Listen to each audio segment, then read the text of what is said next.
Bonjour à tous, bienvenue sur Ebenezer Training. J'espère que vous allez très bien. Oui, j'espère que ma vidéo elle est bonne. Ok, donc bienvenue sur Ebenezer Training. Comme je disais, j'espère que vous allez bien. Sur cette vidéo, je partage plutôt sur cette chaîne, je dirais. Je partage mes connaissances en réseau, en sécurité, en cybersécurité. Donc, si ce sont des contenus qui vous intéresse, n'hésitez pas à vous abonner et aussi à partager cette vidéo. Ça pourrait aider des gens qui cherchent des vidéos ou des cours dans le domaine du réseau. Donc, je me présente, je m'appelle Moria Tunta, technicien réseau senior. Je travaille pour une des villes ici au Québec. Voilà, donc je partage mes connaissances en réseau, en informatique et on parle vraiment de cybersécurité. Si ce sont des contenus qui vous intéressent, n'hésitez pas à vous abonner. Alors aujourd'hui, je vais présenter des équipements que moi j'utilise en tant que technicien réseau pour mes déploiements. Faut savoir que généralement ici, quand on parle d'un technicien réseau au Canada ou bien au States, donc aux États-Unis, un technicien réseau n'est pas forcément une personne qui va faire du niveau 1.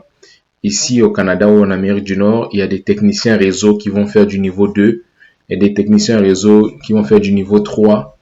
Mais peut-être dans d'autres pays, le terme technicien réseau ne sera pas utilisé. Ils vont plus utiliser le terme administrateur réseau pour ceux qui vont faire plus du niveau 3. Ils vont plus utiliser administrateur. Mais technicien, ça sera plus pour celui qui va faire le level 1, donc le niveau 1.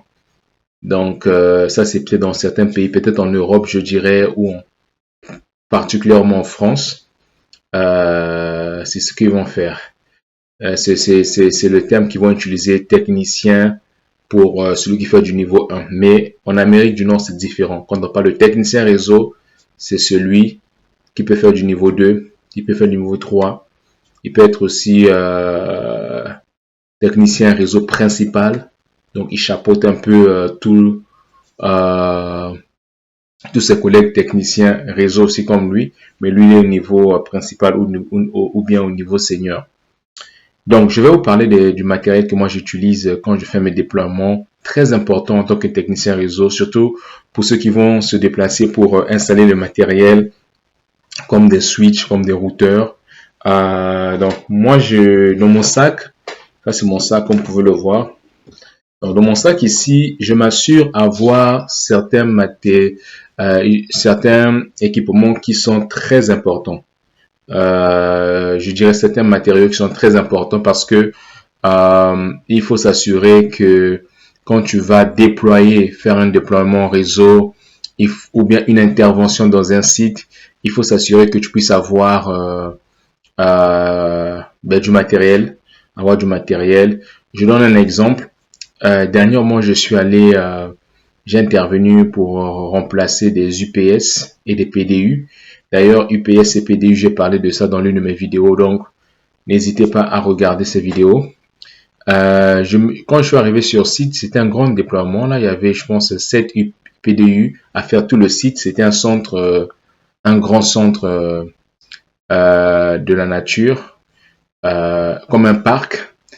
Et là, je devais remplacer les PDU, mais j'avais pas les câbles. J'avais complètement oublié les câbles sur le site. Donc, le headquarter. Donc, il fallait que je puisse repartir au headquarter pour aller chercher les câbles. Donc, vu que c'était pas loin, donc ça m'a beaucoup arrangé. Donc, j'étais reparti pour chercher les câbles. Mais je dis cela pourquoi? Parce que en tant que technicien réseau, vous devez avoir ces matériaux avec vous. Quand on vous appelle pour une intervention, assurez-vous d'avoir. Moi, par exemple, ici, j'ai ce petit sac que j'ai acheté, donc je l'ai toujours avec moi ici. Ici, qu'est-ce que j'ai? J'ai ceci, je vais vous montrer. J'utilise cela. Donc, je fais comme ça. Voilà, ici, là, ça me permet en fait, quand je vais installer le matériel, hein, quand je vais installer le matériel, vous voyez ici, donc ça, ce sont les devices, ça me permet c'est pour la perceuse. Donc, je les utilise pour la perceuse. Et j'ai ma perceuse aussi avec moi ici. Euh, donc, quand j'interviens, je m'assure toujours d'avoir ma perceuse parce que je dois peut-être enlever, vous voyez, je dois peut-être enlever, déraquer un équipement. Donc, je m'assure d'avoir ça et avoir ça aussi, c'est important. Vous pouvez voir ici. Ça, c'est important de les avoir. Donc, je m'assure d'avoir ça pour mes déplacements. Je m'assure aussi d'avoir, j'ai commencé aussi à avoir, bon, ça, vous voyez, ça, c'est quand je veux déraquer un équipement. Donc, je vais utiliser ça, le tournevis. Très important. Soit l'étoile ou, tu vois, on choisit quelle option par rapport à l'équipement qu'on veut déraquer. Donc, ça, c'est très important aussi d'en avoir. L'autre chose aussi que j'ai souvent, c'est ceci. Sur le cutter. Le cutter, si je veux couper par exemple un tie wrap. Un tie wrap, c'est comme, c'est des câbles là, qui sont très durs quand on essaie de, quand vous avez un câble, exemple, des câbles, vous voulez maintenir ces câbles, vous voulez, comment le dire en français, vous voulez que les câbles ne soient pas, soient stables, au fait, soit vraiment, ne puissent pas bouger, si je peux le dire comme ça. On utilise un tie wrap. Et moi, j'ai le cutter, je peux couper, je peux, voilà, donc c'est très important, c'est très utile aussi quand vous avez un cutter. Donc ça, je l'utilise ici avec moi, le cutter. Euh, dans mon sac ici, je m'assure avoir les... Bon, ça, je vais vous présenter ça après. Je m'assure avoir les câbles. Donc là, voilà, ça c'est par exemple ça c'est, j'ai les vis ici, des vis. Donc, ça me permet de, quand je veux raquer au fait le matériel, raquer mon switch ou raquer mon routeur ou raquer l'équipement, le mettre dans le rack. Très important parce qu'il y a certains vis qui ne rentrent pas. Donc, il faut prévoir avoir des vis aussi pour raquer. J'ai aussi avec moi,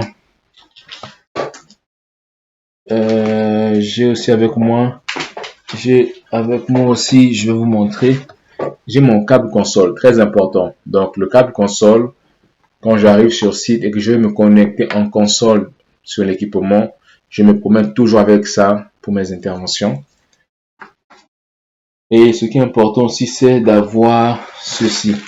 J'ai mes câbles aussi, les câbles Ethernet. Pourquoi? Parce que, comme je vous ai dit tantôt que je me suis déplacé pour aller sur un site, mais j'avais pas les bons câbles. J'avais pas les câbles, j'avais oublié. Donc, j'étais obligé de faire demi-tour parce que dans ces sites, ben, c'est pas tout le monde qui connaît l'informatique. Donc, parfois, vous allez intervenir dans un site. Si vous n'avez pas le câble, les bons câbles, ça peut vous coûter quelque chose. Donc, ça peut faire que vous puissiez pas bien faire votre travail. Vous puissiez faire un travail à moitié. Donc, il faut toujours prévoir avoir des câbles. Donc, ça c'est par exemple des câbles 1 mètre que j'ai sur moi ici. Qu'est-ce que j'ai? 1 pouce? 1 mètre? 1 mètre? Non, pas 1 mètre. Qu'est-ce que je dis? C'est 1 mètre. Ça doit être, non, pas 1 mètre.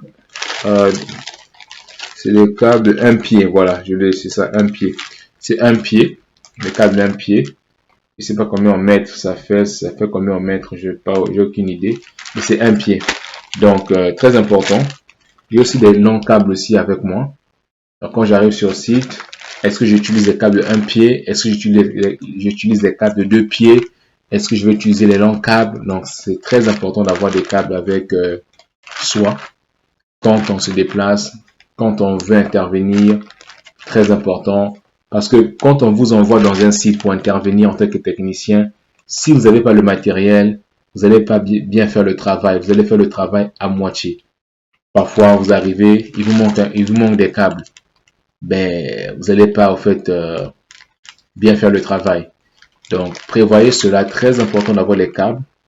Pas juste des petits câbles comme ça, pas juste des câbles qui sont courts, de un pied, mais il y a aussi les longs câbles, les 2 pieds. Il se peut que vous arrivez, que vous allez utiliser les 1 pied, vous n'allez pas utiliser les 2 pieds, ou bien vous n'allez pas utiliser les câbles de 5 pieds.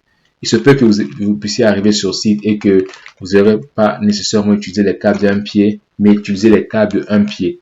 Donc, c'est très important d'avoir ces câbles avec vous. Donc, c'est ça que j'utilise pour mes interventions. Donc, quand j'arrive sur site, mais il n'y a pas que ça, il y a d'autres matériaux que vous pouvez toujours utiliser. Mais généralement, c'est ce que moi j'utilise quand je fais mes interventions. Vous voyez ceci, les vis ici, les tournevis ici. J'ai intervenu dans un site récemment où j'étais en train de remplacer un PDU, mais il y avait des trous ici, des vis qui me manquaient. Je les avais pas. Donc j'ai fait un travail à moitié. J'ai pas prévu cela. En fait, j'ai pas vérifié, j'ai pas fait attention qu'il y avait les vis qui manquaient. Vous voyez, donc c'est très important à prévoir. Il faut toujours prévoir, avoir vraiment du matériel, s'assurer avant d'aller intervenir, d'avoir le nécessaire pour ne pas faire un travail à moitié ou bien pour ne pas, simplement pour ne pas faire le travail. Parce que vous pouvez arriver, si vous n'avez pas le bon matériel, vous n'allez pas faire le travail. Si par exemple vous n'avez pas de tournevis et que vous devez au fait visser ou déraquer et que vous demandez à la personne qui est sur site, c'est-à-dire dans le centre là, dans l'endroit là où vous allez intervenir, vous demandez à une personne qui est sur site et si la personne n'en a pas, vous êtes bloqué. Vous êtes obligé d'appeler un de vos collègues pour venir vous aider ou bien vous devez repartir. Donc, vous voyez que ça fait que ça va ralentir votre travail ou bien le travail ne sera pas achevé. Donc, prévoyez cela. Ça, c'est ce que je fais. Je me déplace toujours avec mon câble console. Je ne veux pas être surpris quand j'arrive sur site. Je sais que si je dois me connecter en console, j'ai mon câble console RG45. J'ai mon câble console qui est là. Je me connecte avec pour se connecter en console. J'ai ma perceuse, j'ai mes tournevis, j'ai mon gratteur. Bon, d'ailleurs, ça c'est pas pour moi, je l'avais juste prêté, mais je vais en acheter. Donc, très important, ça m'aide énormément. Ça fait que je sois efficace dans ce que je veux faire, dans le travail, dans mes interventions. Je suis efficace parce que j'ai le matériel. Bon, il y a aussi la connaissance, c'est très important. Il faut comprendre ce que vous voulez faire, plutôt ce que vous allez faire. Les challenges ou les défis ne manquent pas, mais ça vous fait gagner en temps quand vous avez le matériel nécessaire. Quand vous avez le matériel nécessaire pour intervenir sur un site. Donc, prenez cela en note pour vous qui aspirez travailler dans ce monde de technicien réseau, aller travailler, refaire un réseau. Vous n'allez pas demander au client, est-ce que tout le temps demander au client, est-ce que vous n'avez pas de vis, les tournevis, est-ce que vous n'avez pas, je sais pas, est-ce que vous n'avez pas la perceuse? Et ça va le choquer. Bon, il y a d'autres qui peuvent être ouverts, ils vont vous aider, mais à d'autres, ils vont se dire, mais il m'a demandé la perceuse, il m'a demandé ceci, mais est-ce qu'il ne savait pas qu'il devait pas prévoir ces choses? Vous voyez? Donc, parce que le client s'attend que la personne qui vient intervenir ou le technicien qui vient intervenir a déjà prévu cela. Donc, prévoyez ces choses sont très importantes. Il n'y a pas que ce que j'ai présenté, il y en a d'autres, mais en tant que technicien réseau, ayez ces choses avec vous, ayez-les, ça va beaucoup vous aider. Donc, sur ce, je vais m'arrêter par là. Donc, je voulais juste vous présenter un peu les différents outils que moi que j'utilise, quelques conseils, ça pourrait, ou je pense que ça va vous aider. Donc c'est ça. Donc on se dit au prochain cours, restez connectés, on parlera des sujets très intéressants. Merci. Bonne journée à vous. Bye.